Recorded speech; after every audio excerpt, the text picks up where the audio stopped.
Oke, Assalamualaikum warahmatullahi wabarakatuh. Selamat pagi teman-teman semuanya. Alhamdulillah, alhamdulillahirobbilalamin. Di pagi hari ini kita bisa berkumpul lagi ya dalam sesi belajar sirah bareng-bareng gitu. Jadi di sini sama saya pun juga sama-sama belajar gitu. Jadi bahkan ketika menyampaikan ini tuh jadi malah semakin banyak gitu ya. Perlu rasa-rasanya tuh perlu belajar lagi gitu. Hmm. Kita awali dulu ya sesi hari ini dengan bentar izin share dulu.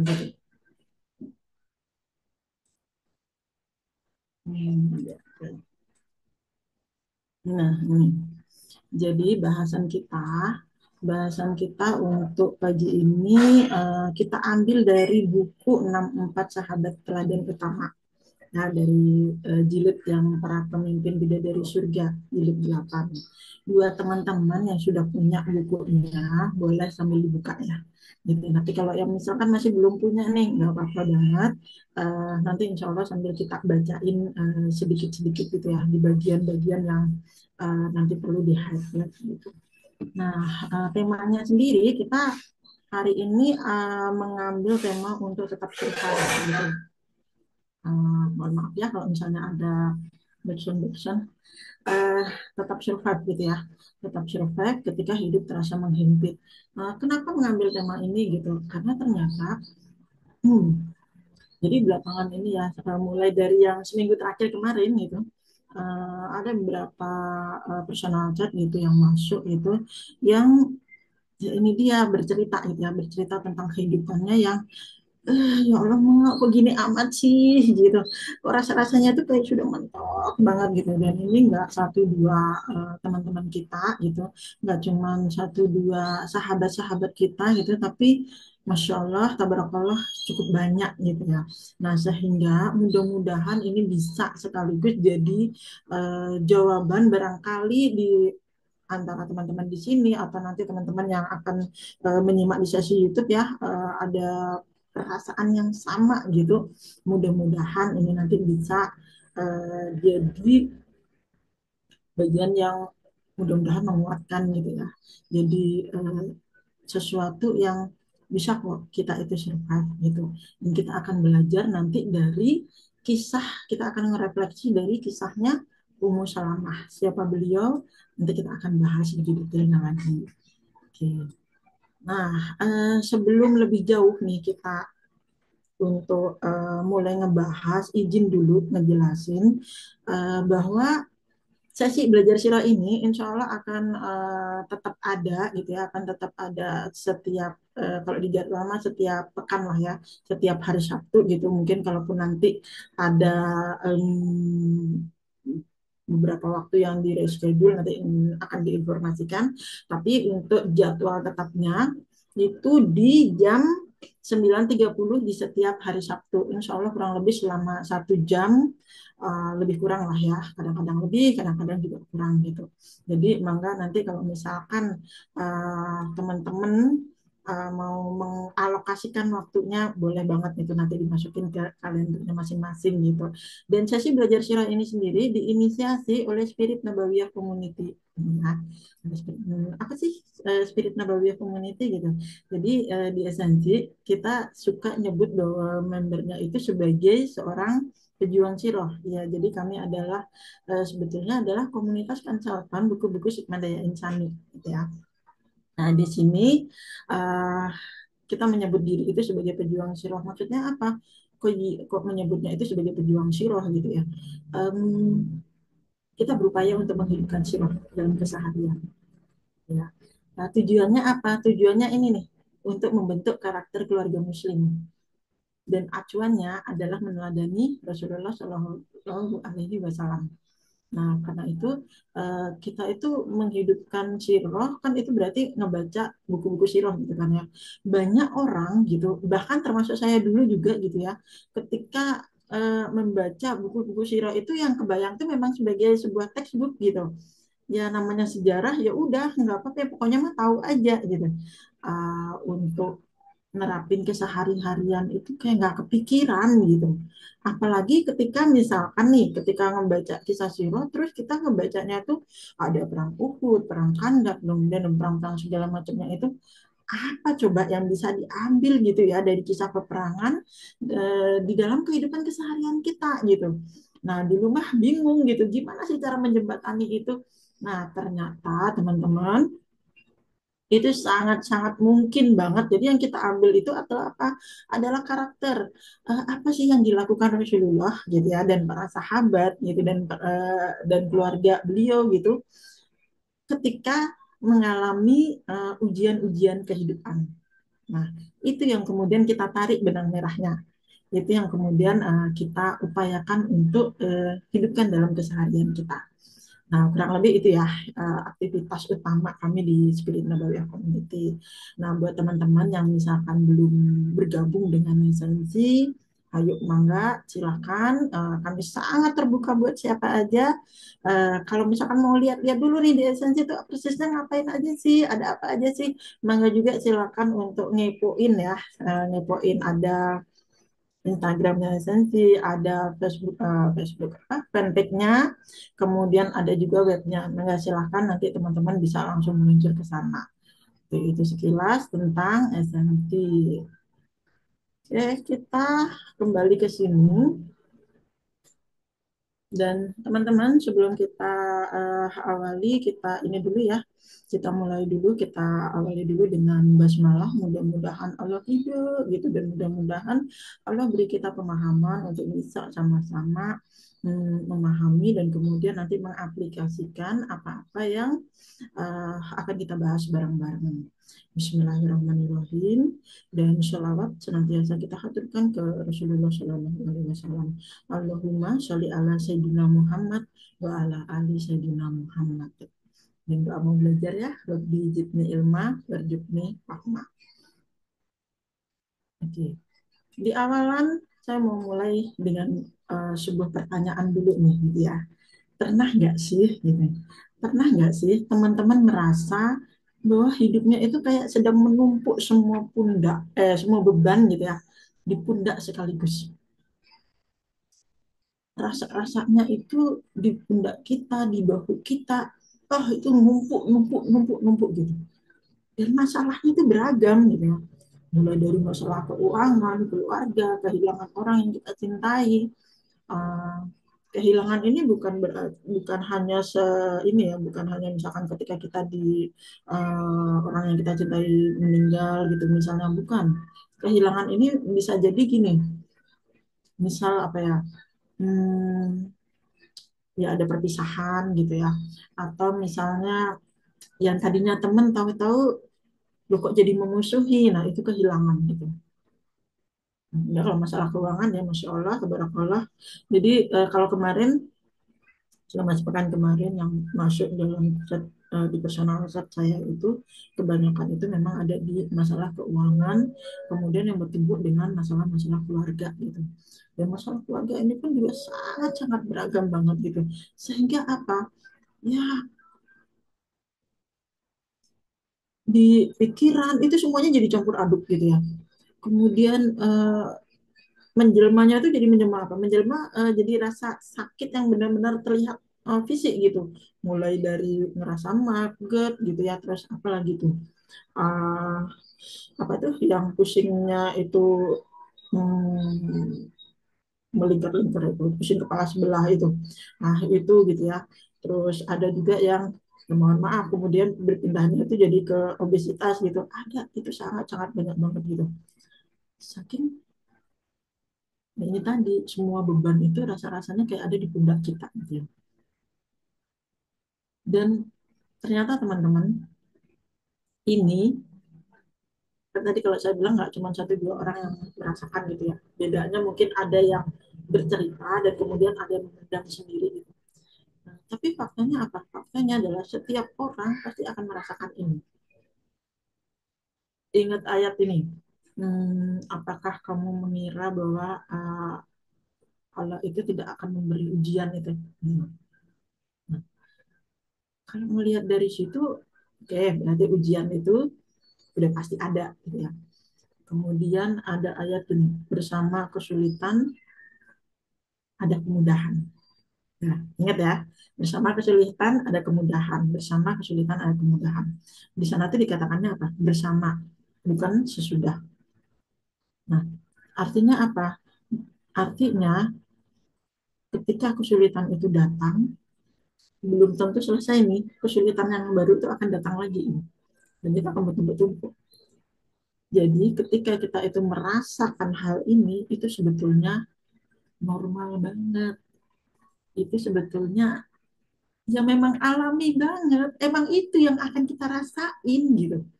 Jadi it's okay, nggak apa-apa gitu. Tinggal catatannya adalah bagaimana kita bisa meregulasi ini.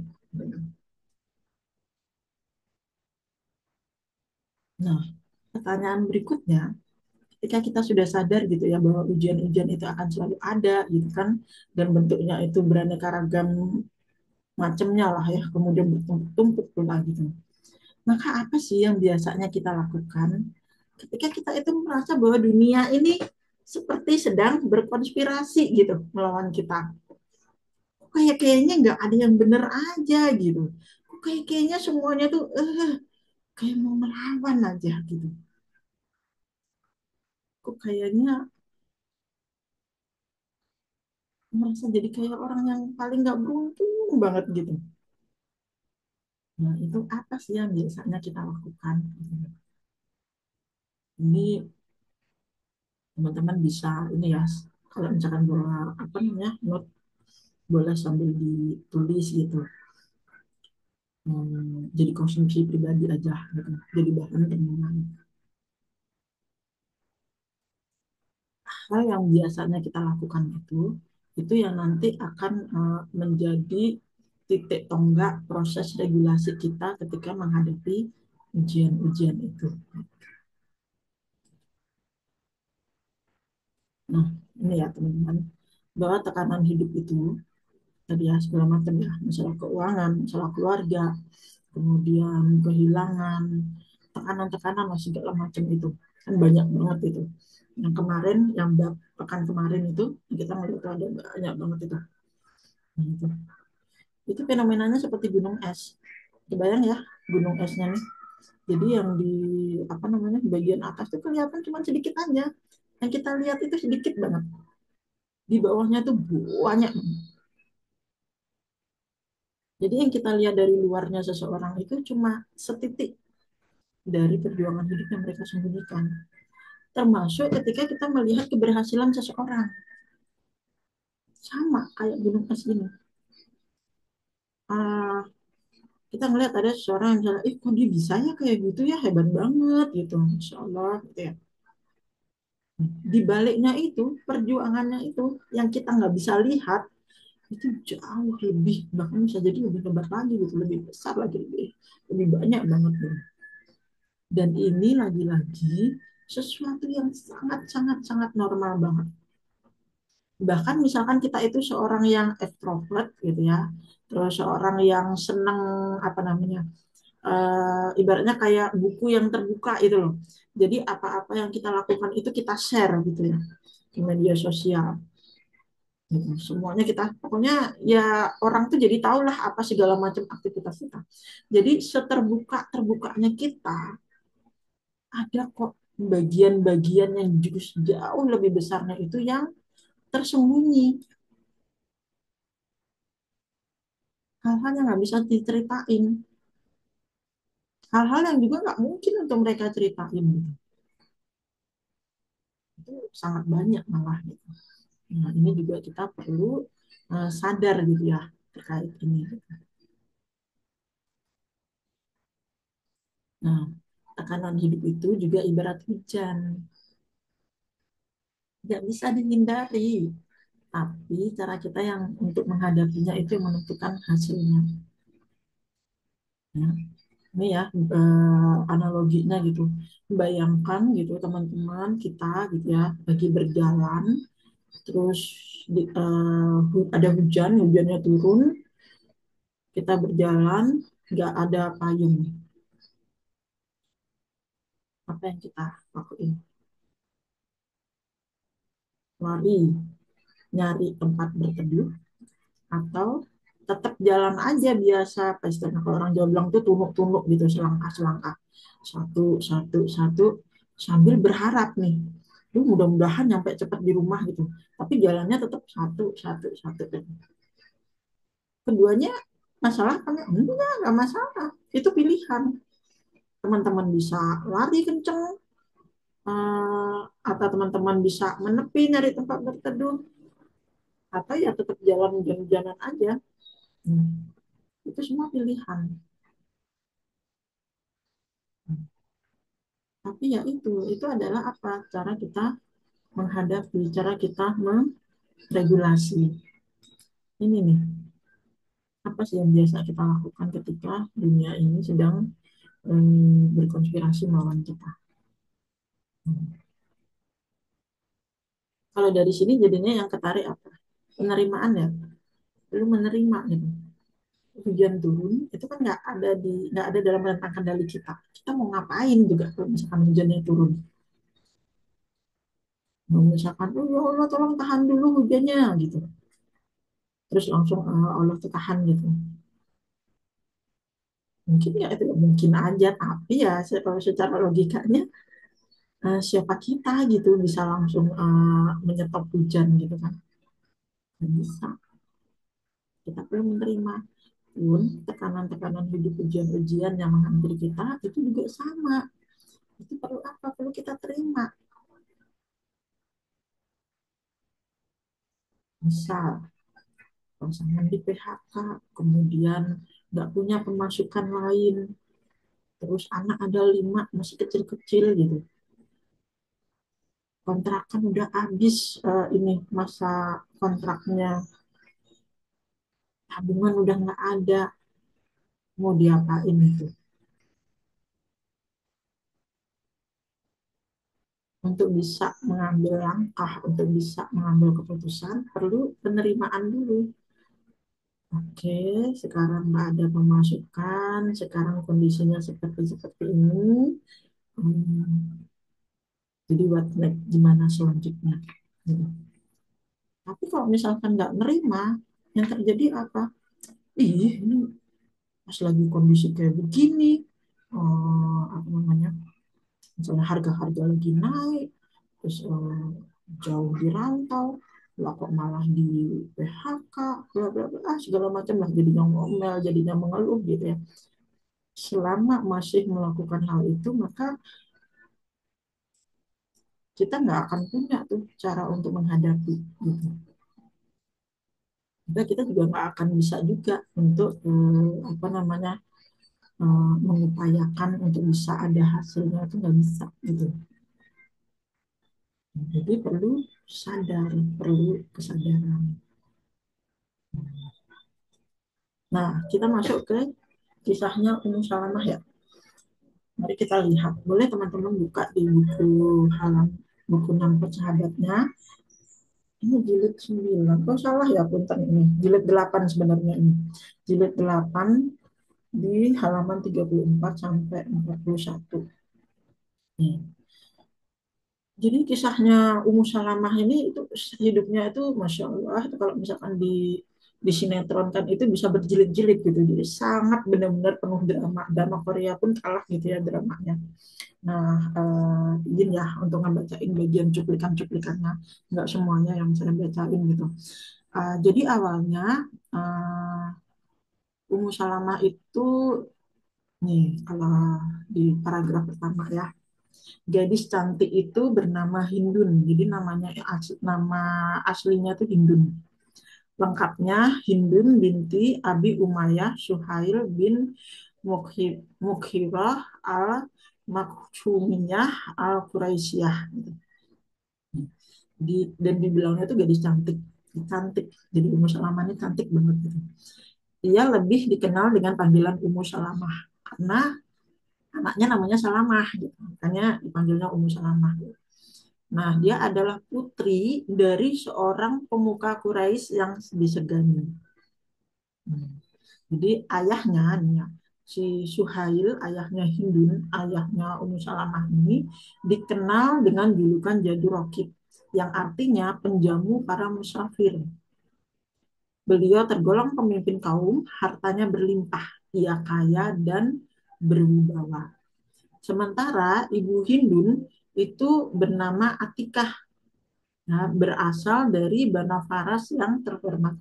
Jadi Ummu Salamah ini eh, ayah ibunya itu dari apa namanya dari kalangan yang terhormat gitu. Bahkan ayahnya itu masuk sebagai pemimpin suatu kaum, bayang ya, jadi leader gitu, jadi pemimpin gitu. Terus kaya, terlahir sebagai seorang yang berkecukupan gitu, kaya, kaya dan berwibawa gitu ya. Nah, Hindun ini, Ummu Salamah ini dibesarkan dalam lingkungan keluarga Bani Sawang. Ia memiliki derajat nasab yang mulia. Jadi keluarganya itu sangat disegani dan dihormati. Nah, namun meskipun tergolong orang yang kaya, orang yang berada, Hindun ini tidak pernah sombong. Kedermawanan orang tuanya mengalir di dirinya. Ia dikenal cerdas dan murah hati. Hmm. Jadi orang tuanya pun meskipun kaya gitu ya, itu tetap murah hati. Dan ini kemudian nurun ke Hindun. Hindun ini juga nggak sombong gitu, dia cerdas, kemudian murah hati. Nah, sampai kemudian ketika si Ummu Salamah ini udah dewasa gitu ya, banyak banget para lelaki yang berniat untuk mempersunting. Nah, tapi apa yang terjadi? Yang terjadi adalah Hindun nggak mau. Yang dipilih adalah seorang pemuda sederhana yang bernama Abdullah. Ya. Abdullah bin Abdul Asad bin Hilal bin Abdullah bin Umar bin Makjub. Ibunya bernama Baroh bin Abdul Muthalib bin Hisham bibi Rasulullah. Nah, jadi Abdullah ya, suaminya si Ummu Salamah, si Abi Salamah ini adalah saudara sesusuannya Rasulullah. Jadi Abdullah dan Rasulullah itu minum air susu dari ibu yang sama. Nah, Abdullah ini dikenal sebagai penunggang kuda yang gagah berani, pahlawan suku Quraisy yang tidak diragukan lagi kehebatannya. Nah, jadi si Hindun, Ummu Salamah ini menikah dengan Abdullah. Kalau akan dikenalnya dengan Ummu Salamah, Abu Salamah gitu ya. Nah, setelah menikah, mereka tuh jadi sangat berbahagia banget. Ya, saling mencintai gitu ya. Benar-benar kayak inilah, kayak idaman inilah, idaman apa namanya?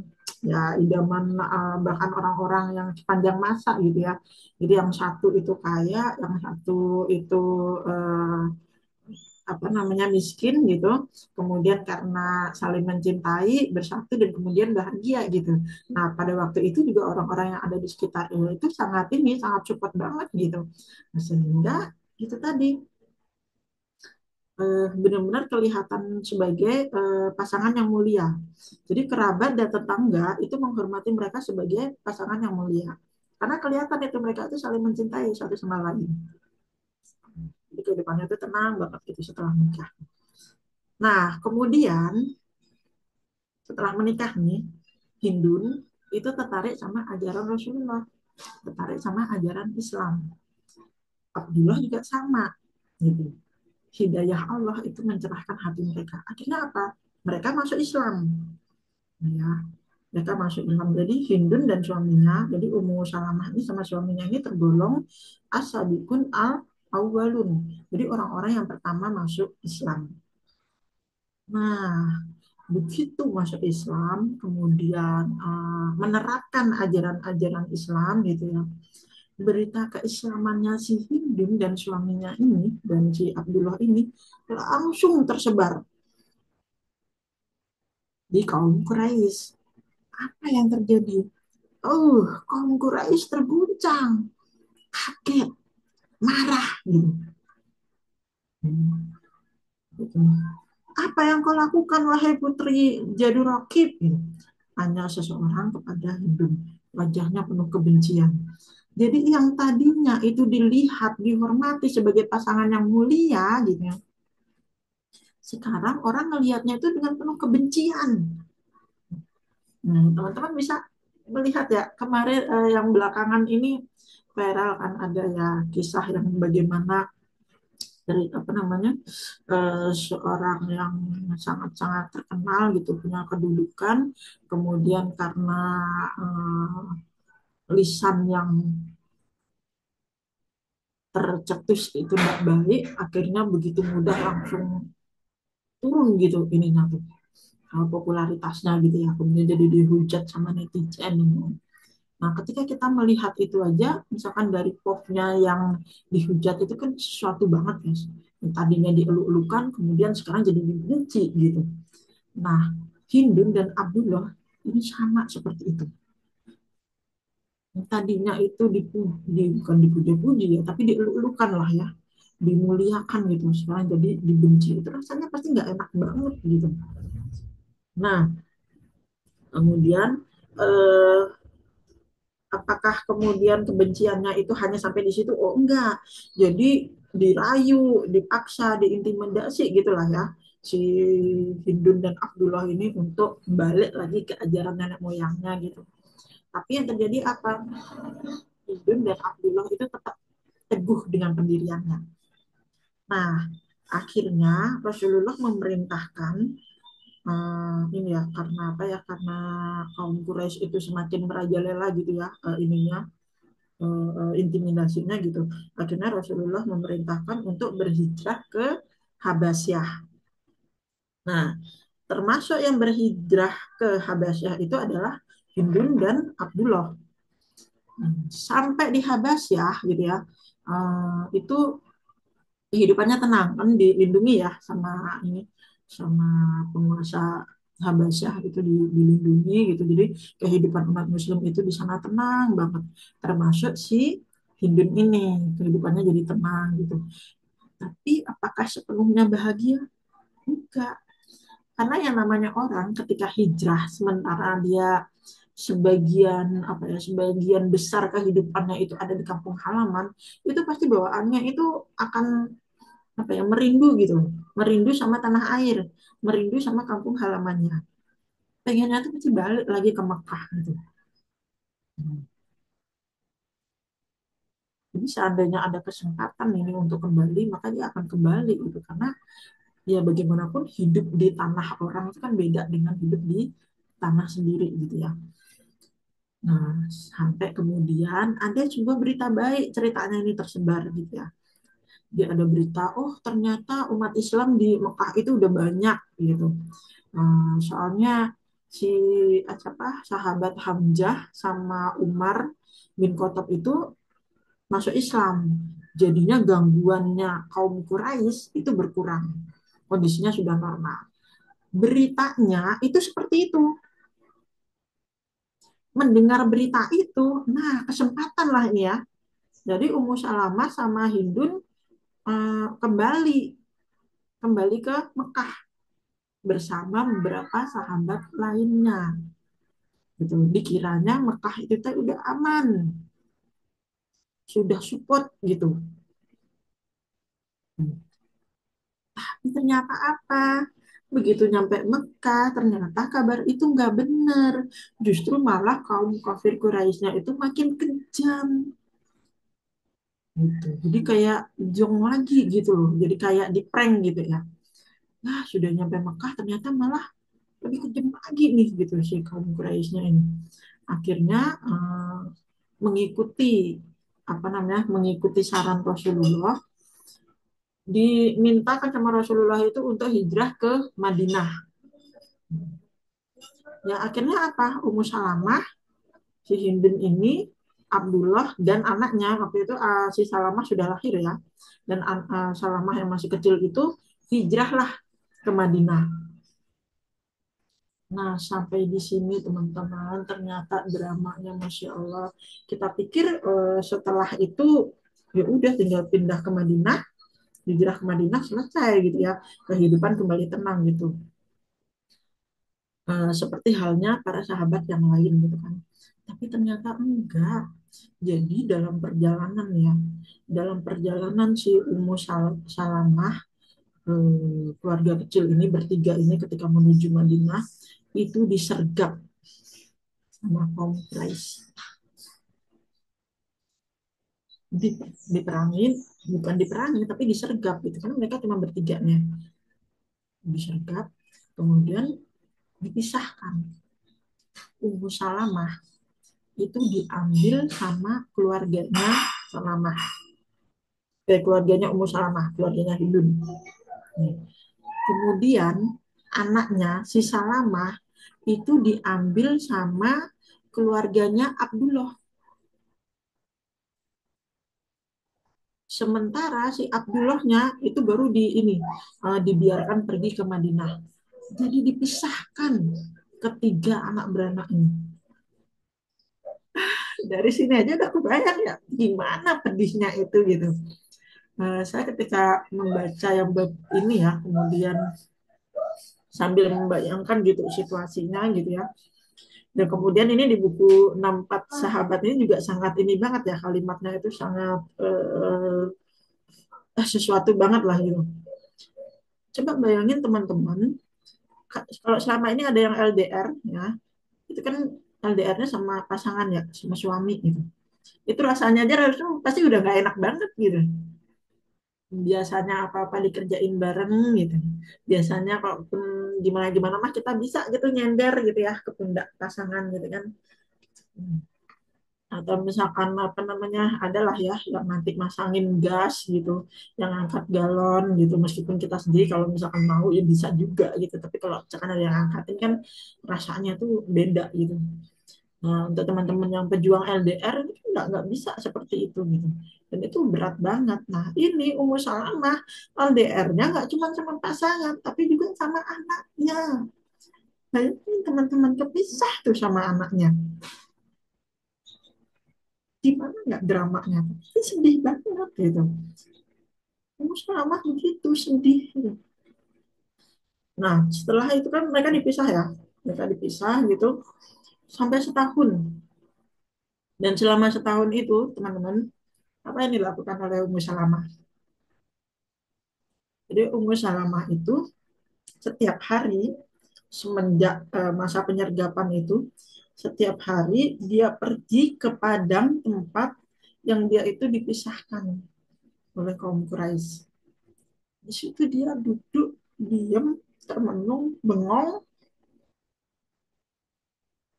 seperti kayak mau mengulang-ulang kembali gitu masa ketika suami dan anaknya dipisahkan dari dirinya. Sesuatu itu berat apalagi buat Ummu Salamah yang perempuan gitu. Kita yang perempuan ini, yang dominan perempuan ya di sini, ya ngerasain lah ya beratnya itu gitu. Hmm. Dan itu setiap hari selama hampir setahun. Itu udah ada kurang lebih sekitar 360 harian lah. Begitu setiap hari gitu. Nah, sampai kemudian apa? Sampai kemudian karena ini ya, karena apa namanya, itu tadi si Ummu Salamah itu responnya gitu ya, responnya terhadap perpisahan itu seperti itu sehingga membuat keluarganya si Ummu Salamah ini nggak tega gitu. Keluarganya si Abdullah juga nggak tega. Ini Ummu Salamah ya, yang baik banget hatinya, yang cerdas, dan dia itu kalau pas kondisinya ada itu tuh nggak sombong, dia senang bersedekah.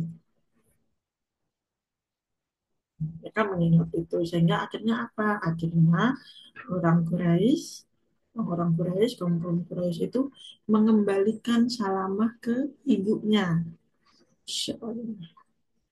Dan itu baru 1 tahun kemudian. Ini agak-agak ini agak-agak menceritakan itu ya, dikembalikan gitu kan ya. Jadi menerima anaknya, Masya Allah senang banget gitu ya, bahagianya itu pasti udah kebayang lah ya, teman-teman bisa sambil membayangkan itu. Setelah itu apa? Setelah itu si Ummu Salamahnya itu dilepas, dibiarkan untuk mengikuti suaminya untuk menyusul suaminya Abdullah di Madinah. Ya, menyusul tuh. Dan Masya Allah ya, sama sekali nggak takut, sama sekali nggak ragu, Ummu Salamah tanpa pendamping itu menempuh perjalanan yang jauh. Jadi cuma berdua aja, naik unta, Ummu Salamah sama Salamah kecil. Mereka menuju ke Madinah, gitu ya. Nah, kemudian untuk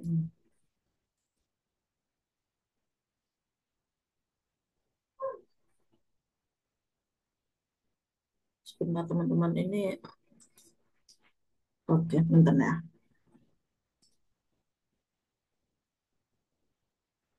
Ini tadi,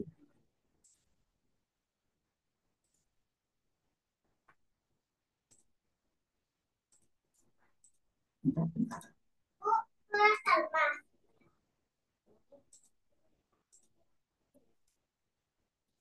Nah, kemudian apa?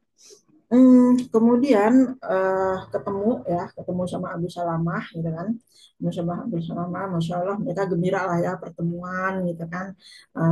Si ayah, ibu dan anak ini kemudian berkumpul kembali, gitu. Salahnya jadinya sesuatu yang kayaknya mah happy ending banget, gitu ya. Salah. Ketika mendengar sampai di sini itu juga rasanya yang membaca kisahnya juga ikutan lega, gitu. Tapi apakah ujiannya sudah selesai?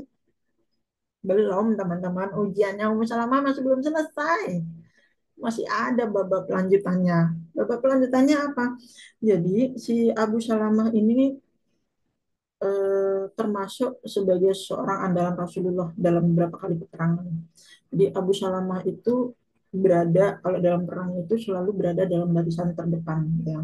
Jadi benar-benar berjihad dengan segenap kemampuan.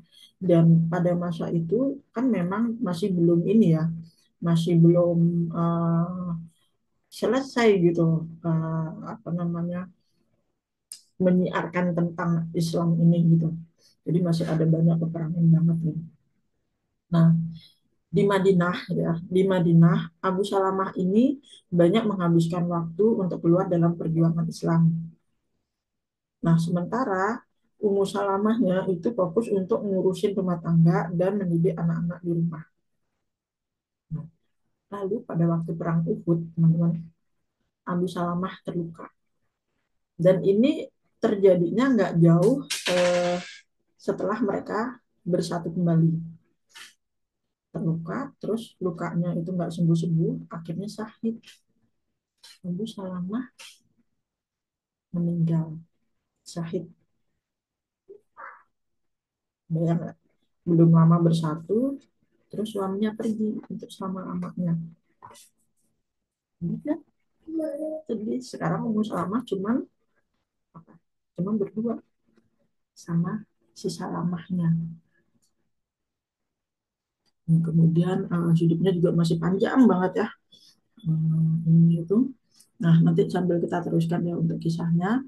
Nah, dari situ, dari sebagian kisah yang tadi saya ceritakan, kita tahu bahwa apa? Perjalanan hidupnya sama itu sangat penuh ujian banget gitu. Dan ujiannya itu ujian yang ini ya, teman-teman. Ujian-ujian yang uh, kita juga ngerasain gitu loh. Kehilangan, kemudian apa namanya? Antara kaya dan miskin yang tadinya misalkan punya kemudian jadi nggak punya yang seperti itu sesuatu yang sangat relate banget gitu dengan keseharian kita. Nah, si Ummu Salamah itu kalau ngelihat karakternya ini, beliau itu cerdas, nggak sombong, murah hati, teguh hati, belajar, bagian pembelajar nanti ada lanjutan ceritanya ya. Beliau itu tangguh, juga berani. Hmm. Dan yang pasti adalah sabar. Di Ummu Salamah ini sangat-sangat sabar banget gitu ya. Nah, sehingga apa dari kisahnya Ummu Salamah ini kita bisa berefleksi bahwa ini ada tiga nih yang bisa kita ambil gitu ya. Pertama, bergantung itu cuma sama Allah. Cukup Allah yang menjadi penolong bagi kami dan dia sebaik-baik pelindung di surah Al-Imran 173. Salamah bisa bertahan selama masa-masa dukanya itu karena Salamah teh yakin, Salamah teh yakin bahwa Allah insya Allah akan melindungi dia gitu, sangat-sangat yakin gitu. Nah kemudian ini tawakal ya seperti di surat Hud ayat 123. Milik Allah lah pengetahuan tentang yang gaib di langit dan di bumi, kepadanya lah segala urusan dikembalikan. Nih, segala macam urusan itu kembalinya itu sama Allah gitu. Dipisahkan anak, dipisahkan sama suami, dari kaya kemudian menjadi miskin gitu, dari apa namanya dimuliakan kemudian dihinakan gitu. Semuanya itu ujung-ujungnya dikembalikannya itu sama Allah. Maka maka sembahlah dia dan bertawakallah kepadanya. Tuhanmu tidak akan lengah terhadap apa yang kamu kerjakan. Jadi apa-apa itu pasti akan uh, Allah tuh maha melihat, Allah tuh akan lihat. Gitu. Nah, jadi tawakal. Kemudian yang ketiga, berserah dengan terus melanjutkan doa. Jadi ini doanya Ummu Salamah yang sangat-sangat ini banget ya, familiar banget, sangat sangat terkenal banget gitu. Jadi ketika suaminya syahid gitu, Ummu Salamah kemudian berdoa, Ya Allah, berikanlah pahala kepadaku atas musibah yang menimpaku dan gantikanlah aku dengan yang lebih baik daripada musibah ini. Minta ganti yang lebih baik. Ini yang bisa kita tarik dari kisahnya si Ummu Salamah. Nah, maka teman-teman, ujian hidup itu ya supaya kita itu tetap survive gitu. Ujian hidup itu bukan untuk melemahkan, tapi untuk membentuk kita jadi lebih kuat.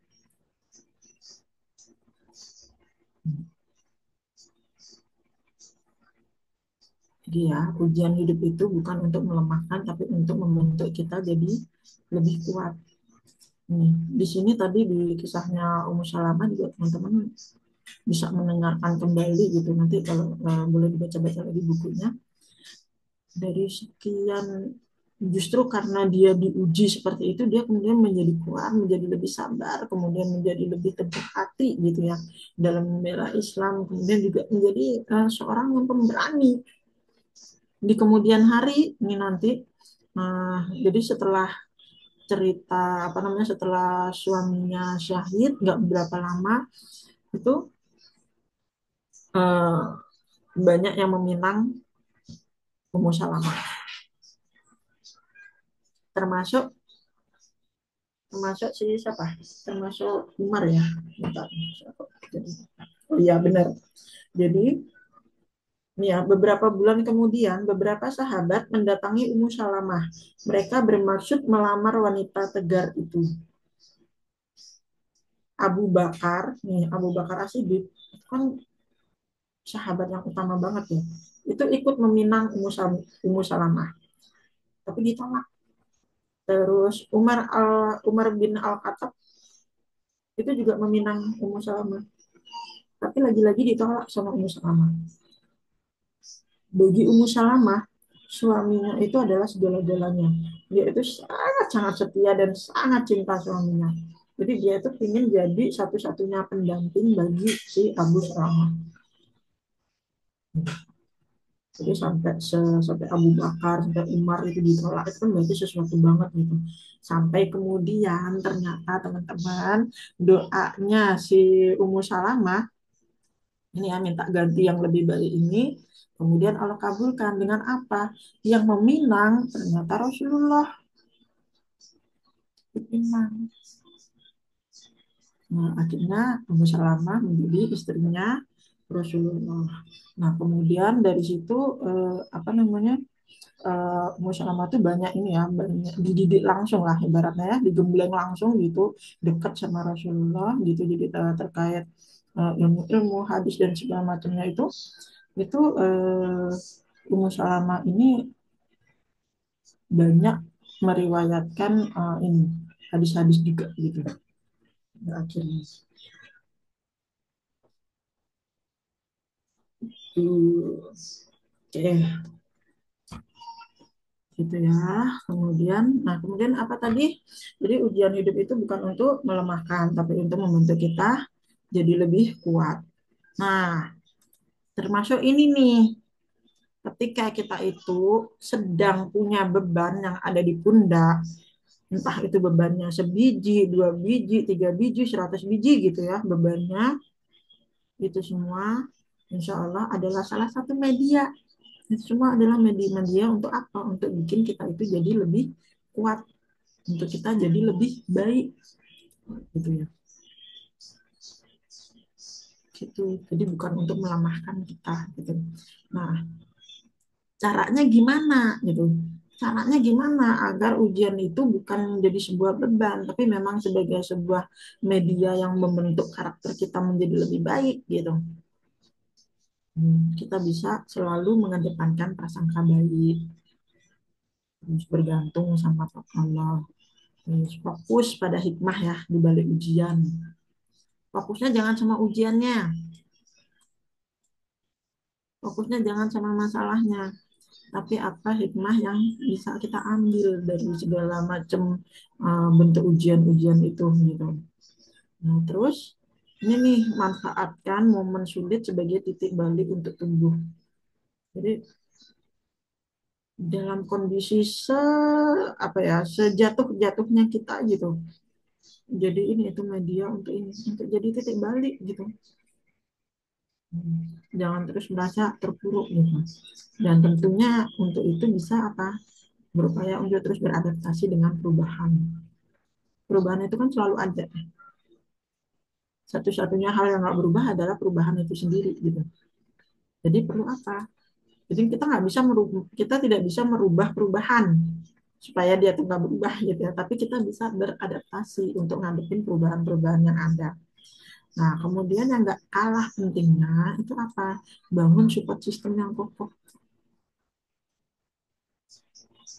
Ummu Salamah bisa menghadapi semua ujian-ujian itu, salah satunya itu karena apa?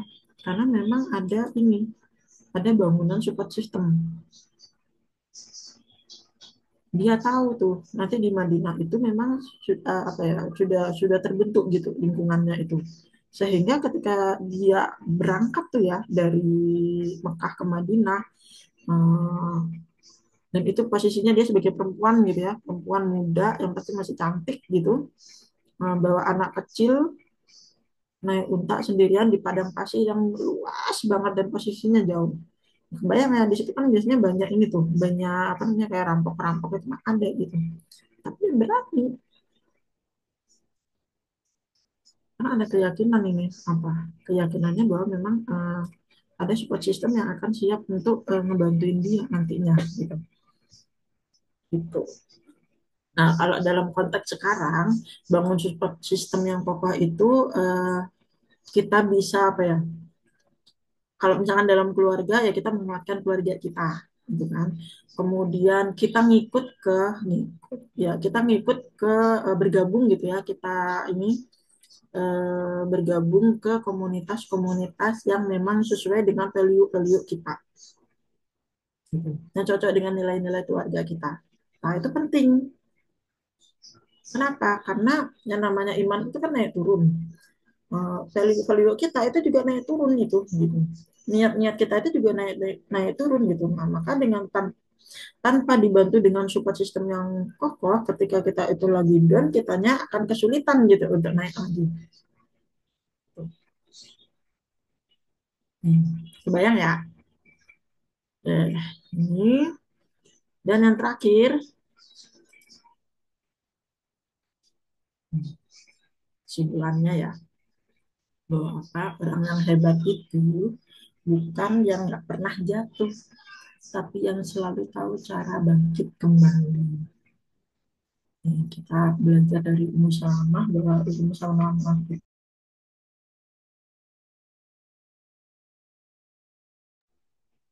Oke, punten tadi ke ini ya ke apa namanya, ke pental ya. Tes tes suara masih aman kah? Aman. Oke. Tadi sampai mana ya? Sudah gitu. Udah terakhir ya. Ya, betul. Oke. Jadi ini ya, orang yang hebat itu orang yang nggak pernah jatuh, tapi yang selalu tahu cara bangkit kembali gitu. Jadi ya itu kita belajar dari Ummu Salamah yang bolak-balik gitu ya, bolak-balik mengalami ujian, tapi beliau masih tetap ini support. Untuk bagian ini ya, saya ingin nambahin dikit ya. Jadi setelah kemudian apa namanya menikah sama Rasulullah, ya kan?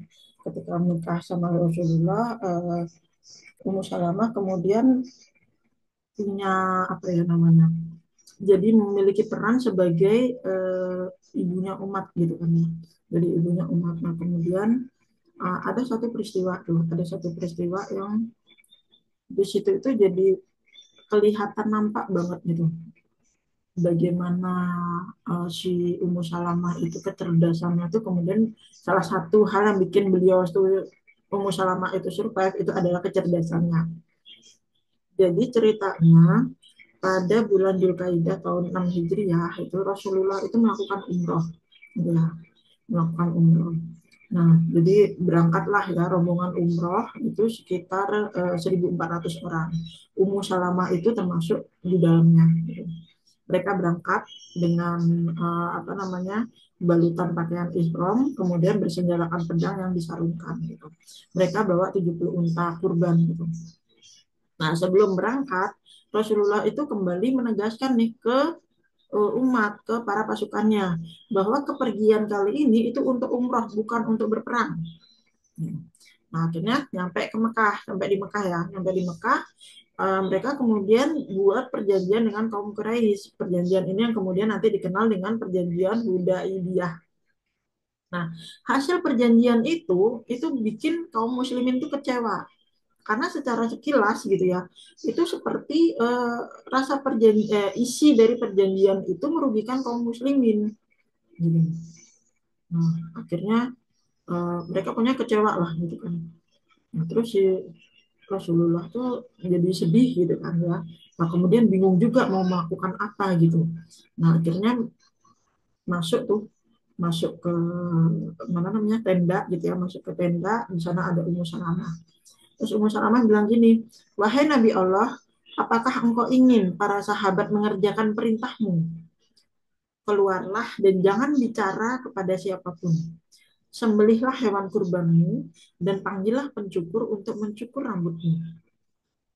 Ummu Salamah berkata demikian ke Rasulullah. Terus Rasulullah gimana? Dilakukan itu. Nasihatnya Ummu Salamah itu dilakukan. Nah, apa yang terjadi kemudian? Yang terjadi kemudian ternyata para sahabat itu bangkit. Melihat Rasulullah melakukan itu, mereka mengikuti apa yang dilakukan oleh Rasulullah. Sami'na wa atokna. Itu yang ngasih saran adalah Ummu Salamah. Berbekal dengan kecerdasannya. Gitu ya. Itu. Kemudian apakah selesai sampai di situ? Enggak juga gitu. Jadi beberapa tahun kemudian Rasulullah wafat ya. Nah, ketika Rasulullah wafat, Ummu Salamah itu menjadi salah satu rujukan untuk menjawab permasalahan umat. Gitu. Terus Ummu Salamah ini banyak mengamati peristiwa-peristiwa yang terjadi di sekitarnya gitu kan. Dia juga selalu mengikuti perkembangan kaum muslimin dari masa ke masa. Jadi dia tahu betul nih bagaimana persoalan apa gitu yang terjadi gitu.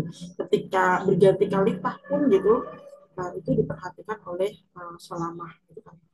Nah, waktu pemerintahannya Utsman itu ada terjadi kegoncangan situasi dan perpecahan gitu kan.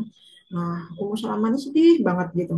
Terus dia akhirnya menemui siapa? Menemui Khalifah Utsman, menasehati si Khalifah Utsman untuk apa? Untuk selalu berpegang teguh sama agama Allah, mentaati tuntunan Rasulullah, terus mengikuti petunjuk Khalifah yang terdahulu, Abu Bakar dan Umar. Nah, terus akhirnya semua kekhawatiran Ummu Salamah itu jadi berujung kayak Khalifah Utsman kemudian terbunuh gitu. Nah, si Ummu Salamah juga sedih gitu ya. Kenapa? Karena beliau ini pernah dalam pernah berada dalam masa awal penyebaran, pernah merasakan manisnya kemenangan Islam. Nah, kemudian di masa tuanya dia berada pada masa ketika kaum muslimin itu kembali diuji. Jadi permasalahannya Ummu Salamah, ujian-ujiannya itu nggak selesai-selesai. Kalau ketika waktu di masa mudanya itu eh, yang apa terpisah sama anak, kemudian kehilangan suami, di masa tuanya permasalahan-permasalahan umat itu menjadi ujian yang perlu Ummu Salamah selesaikan gitu. Kemudian Ummu Salamah ini wafat kurang lebih di usia 90 tahun. Masya Allah. Begitu teman-teman yang bisa disampaikan ya di sesi hari ini. Insya Allah um, lebih kurangnya mohon maaf kalau misalkan ada hal-hal yang dirasa kurang tepat itu tadi. Tapi sebelum kita tutup seperti biasa ya, yuk kita tarik insert dulu. Ada pembelajaran apa, ada hikmah apa, atau mungkin teman-teman ada mau tambahan sesuatu gitu, boleh yuk mangga disampaikan. Dua orang yang bisa mewakili. Yuk, siapa yang berkenan? Assalamualaikum Mbak Ulan. Waalaikumsalam. Ayo, yuk, mangga, mangga Kedengeran Bu. nggak saya? Kedengaran, kedengaran. Soalnya saya. Eh, Masya Allah, Alhamdulillah, terima kasih. Ini eh, insight-nya hari ini bagus banget gitu ya. Karena memang semua orang itu pasti, maaf nih, off camera, lagi kurang sehat juga. Ya, ya, aman, aman, aman, Ya, syafakillah, jadi soalnya. ingat apa? eh, eh, Ya, jadi jadi ingat dulu pernah eh, kajian gitu ya ada kesabar tentang sabar itu ternyata memang sabar itu tuh bukan yang kayak orang Jawa bilang kan ya wes lah nerimo ae meneng ae gitu dia.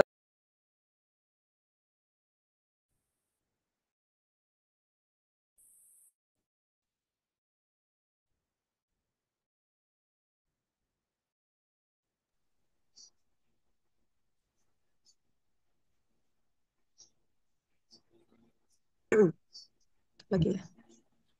Ya, Ya, punten keluar tadi tadi. aku kelempar. Mangga. Iya, ya. Jadi jadi kenapa sabar itu tuh ya bukan yang nerimo gitu ya udah diam aja kan orangnya ya sing sabar sing sabar diam aja gitu ya jadi malah jadi kayaknya tuh berlarut-larut sama kesedihan karena emang tuh suruh sabar sabar tuh ternyata memang bukan diem aja gitu ya ternyata di sini kan Mbak Ulan tadi bilang kita fokus pada hikmahnya kemudian titik balik juga ya dia memanfaatkan momen terus juga kita harus bikin support system dan kita juga beradaptasi dengan cobaan itu gitu. Jadi saya jadi ingat waktu itu ada kajian sabar itu ternyata harus aktif, kreatif dan inovatif gitu. Jadi ya itulah jadi justru bukan suruh diem aja gitu. Jadi kita harus terus bikin nih ngapain nih ya kita harus begini harus ngapain nih gitu. Jadi kalau selama ini kan sering itu ya mungkin saya juga gitu kan mikir tuh sabar ya udahlah sabar aja ya udahlah sabar aja kita disakitin ya udahlah sabarnya iya untuk tidak membalas dengan apa gitu ya ini dalam hal menyakiti misalnya gitu ya tapi terus kalau dalam hal cobaan juga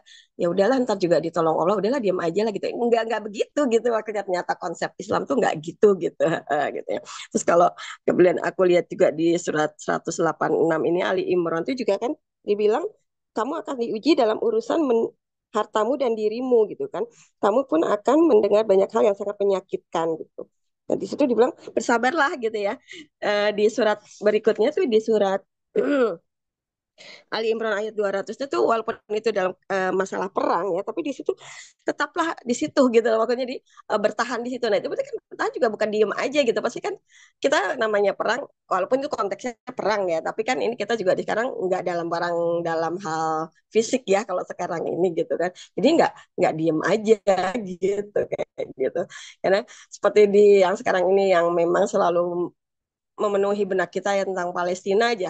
Terus ngeliat ya Allah gitu ya, anak kecil-kecil begitu tuh mereka sabarnya tuh ya udah di luar batas inilah. Aku sendiri udah nggak tahu itu mah nggak bisa ngukurnya tuh orang-orang Palestina mah ukurannya nggak tahu apaan ya anak-anaknya aja mental lah aku mau ukuran sama anak-anak Palestina gitu ya mereka sama yang ya tetap aja ngomongin Allah gitu loh tetap aja semangat gitu lihat aja tetap aja tuh mereka bikin-bikin sekolah di bedeng-bedeng gitu kayak Allah kayak itu kayak kalau lagi udah kesel gitu maksudnya bukan kesel sama diri gitu kayaknya udah nangis sama Allah aku tuh langsung cari aku video-video Palestina. Ih, malu banget gak sih lo sama anak-anak Palestina gitu kan?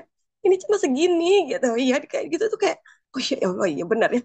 Emang sabar itu tuh benar-benar bukan yang harus diemin aja ya sih boleh nangis emang Allah seneng ya kalau kita nangis kan ya jadi maksudnya tapi untuk ya itu tadi kata Mbak Ulan gitu untuk titik balik gitu ya oh ya Bismillah kalau udah nangis kayak udah lega gitu kan ya udah gitu di saya sebenarnya sih aku sendiri orangnya easy going ya gampang gitu ya udah gitu tapi ada emang saat-saat yang aduh capek banget gitu kayak gitu kan nah itu udah capek banget ya udah deh yuk yuk apa namanya selonjoran yuk yuk gitu malam-malam apa nangis dulu sama Allah gitu memang itu emang penting banget ya kelihatan apa terasa banget tuh titik balik terus fokus sama hikmah yang Mbak Ulan bilang tuh emang ini bener apa namanya berhasil banget untuk kita tuh bisa berdiri lagi gitu lagi terus ya itu tadi ya langsung lihat lihat Palestina yang sekarang itu lihat kayak gitu tuh malu kali gitu anak kecil gitu ya walaupun emang tiap tiap cobaan itu kan kadarnya masing-masing ya bukan berarti kita nggak bisa sih tapi juga nggak bisa kita bilang lah dia itu kan di Palestina nggak bisa bilang begitu juga gitu tapi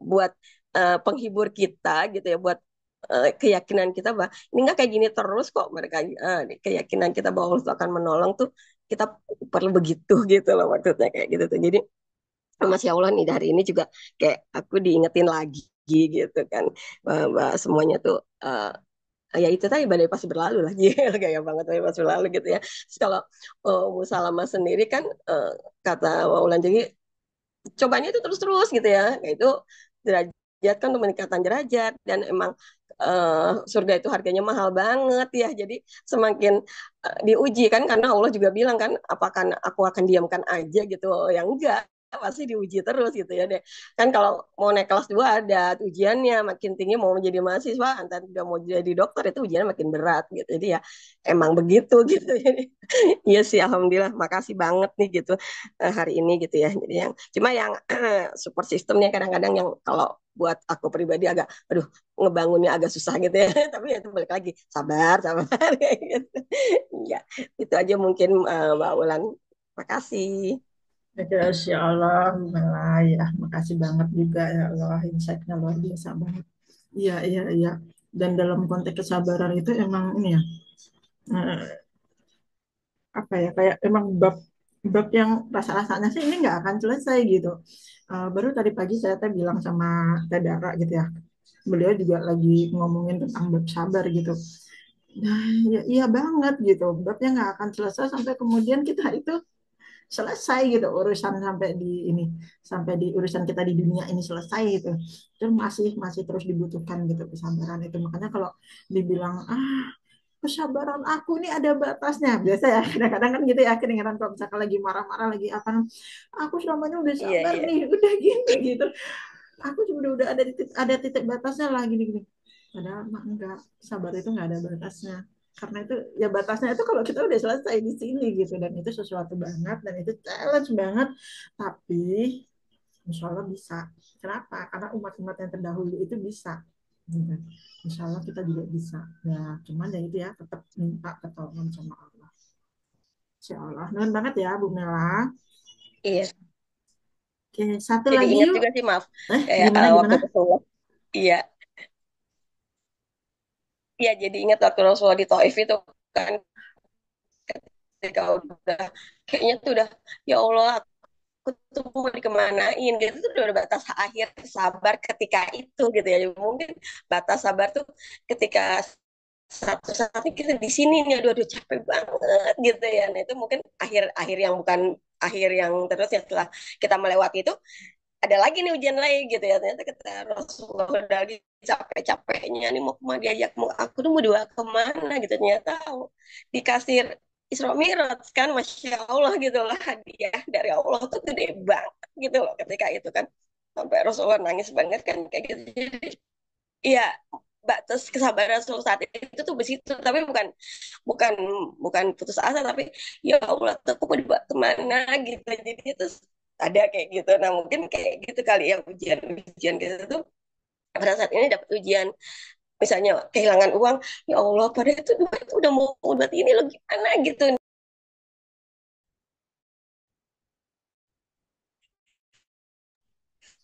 Punten-punten keputus lagi ya.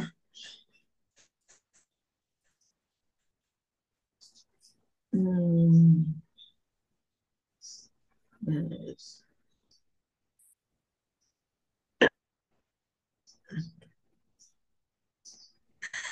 Oke, udah Bu Mela. Punten tadi keputus lagi aku.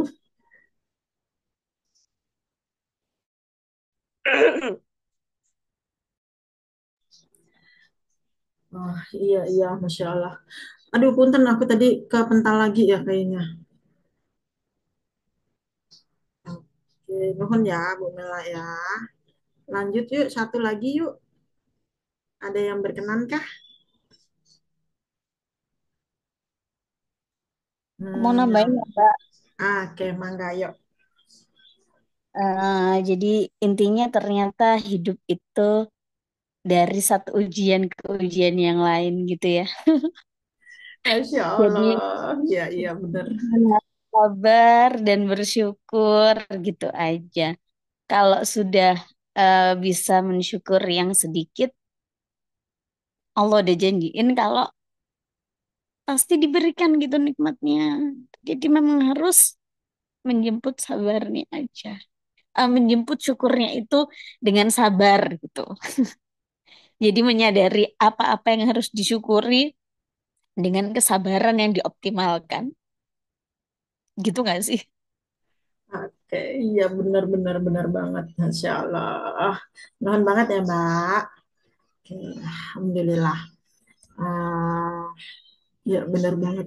Sabar dan syukur. Kan, apa namanya, urusan seorang mukmin itu nggak lepas dari dua itu gitu kan ya. Nah, Masya Allah. Jadi kalau misalkan dalam kondisi sempit dia bersabar dan ketika dalam keadaan lapang dia bersyukur. Jadi kedua-duanya itu saling saling melengkapi gitu ya. Bismillah ya, mudah-mudahan kita bisa meneladani ah tadi itu kisah meneladani karakter-karakternya Ummu Salamah, karakter-karakternya para teladan utama dan khususan karakternya Rasulullah Shallallahu Alaihi Wasallam. Oke. Itu ya yang bisa disampaikan untuk sesi hari ini. Kemudian sebentar, aku izin untuk menyampaikan karena ini ada ini ya. Ya. Jadi ya, jadi teman-teman, kan agenda belajar sirah ini diadakan oleh Spirit Nabawiyah Community ya. Nah, kemudian kita di esensi itu kan punya gerakan wakaf buku sirah. Nah, wakaf buku sirahnya ini insya Allah akan disebarkan ke uh, rumah peradaban esensi, ke lembaga-lembaga pendidikan lainnya, entah itu sekolah, panti asuhan, TPQ-TPQ gitu ya. Nah, buat teman-teman yang apa namanya berkenan untuk menyisihkan dana wakaf bukunya ke esensi, mangga silakan. Kalau untuk teman-teman esensiers, boleh masing-masing diikut di wakaf rombongan grupnya gitu. Nah, kalau ini mangga silakan, ini juga boleh sih dipakai di sini. Ya, insya Allah kita saling support ya supaya apa? Supaya kisah-kisah siroh ini tidak hanya kita dan anak-anak kita saja yang merasakan impact-nya, tapi juga anak-anak lain di luar sana yang mungkin masih belum eh, terakses gitu ya, masih belum bisa mengakses buku-buku sirah gitu ya, masih belum seberuntung kita nih bisa mengakses buku-buku sirah pada saat ini gitu. Oke, itu sekaligus pemberitahuan ini mengakhiri sesi hari ini.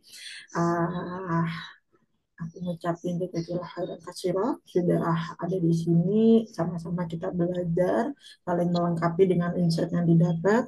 Insya Allah kita ketemu lagi di pekan depan dan kita tutup sesi hari ini dengan hamdalah, alhamdulillahirabbil alamin, istighfar, astagfirullahaladzim dan doa penutup majelis. Subhanaka Allahumma wa bihamdika asyhadu alla ilaha illa anta astaghfiruka wa atubu ilaik. Assalamualaikum warahmatullahi wabarakatuh. Ya semuanya ya.